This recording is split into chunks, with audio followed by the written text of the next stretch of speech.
Let's check out Victory's hot-rodded muscle cruiser, the 106 cubic inch Hammer S. At the heart of this beauty is Victory's air and oil-cooled Freedom V-Twin that sports fuel-injected 4-valve per-cylinder heads, pepped up with Stage 2 overhead cams. The factory claims the 50-degree V-Twin pumps out 97 ponies while generating some 113 foot-pounds of arm-straightening torque. The Hammer's V delivers the power to a beefy 250 rear tire through a 6-speed tranny and a carbon fiber-infused belt final drive, while dual 300mm discs sporting 4-piston calipers handle the braking department up front, supplemented with another 300mm floating disc out back. Sampling the new Hammer S for us this week is a veteran rider and senior editor of Inside Motorcycles magazine, Mr. Jason Thorpe. So this is my favorite question. It's always the first question. What was your first impression when you saw this bike? It's pretty. It's an elegant motorcycle. There's not a lot of extraneous wires or pipes. It's not overly chromed, so you're not going to be spending your entire day cleaning it. Simple lines, they work well, and it's got some elements of performance to it which you don't often get with a lot of cruisers. It's a nice package. It's the type of cruiser that a sport bike guy could look at and go, yeah, that's kind of nice. I like that.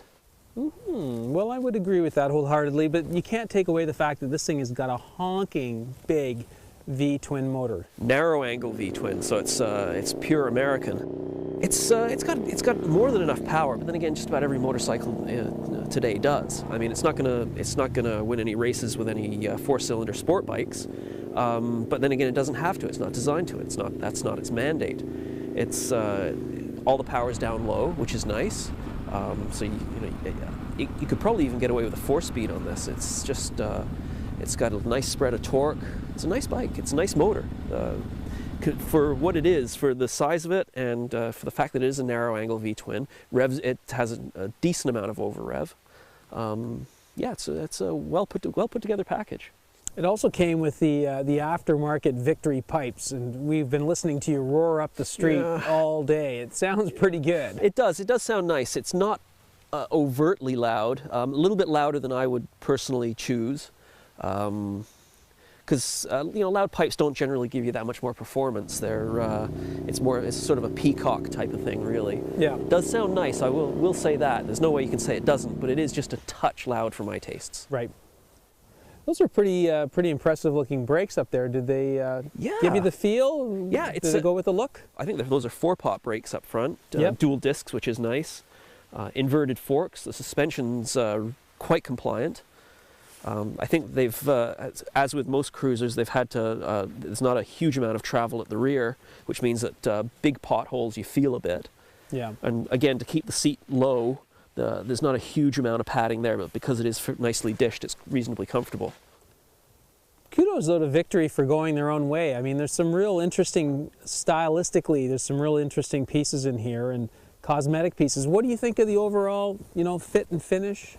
It's elegant. I think you pointed out earlier there are a few unfinished points to it.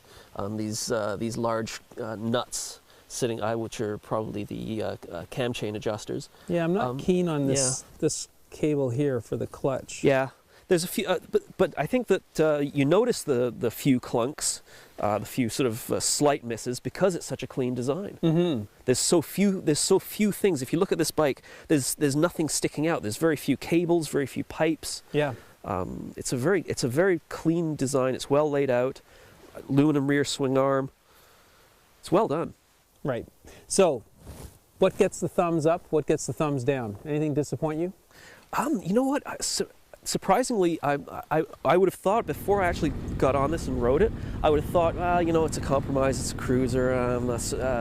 The performance probably isn't going to be up to snuff. But surprisingly, it is. It works really, really well as a cohesive unit.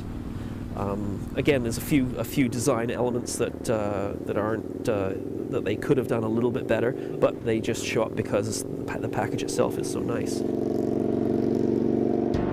Well, Jason, it looked like you were having a bit of fun out there today. Thanks for sharing your impressions. It's been a pleasure. Thank you very much for the opportunity. Good job.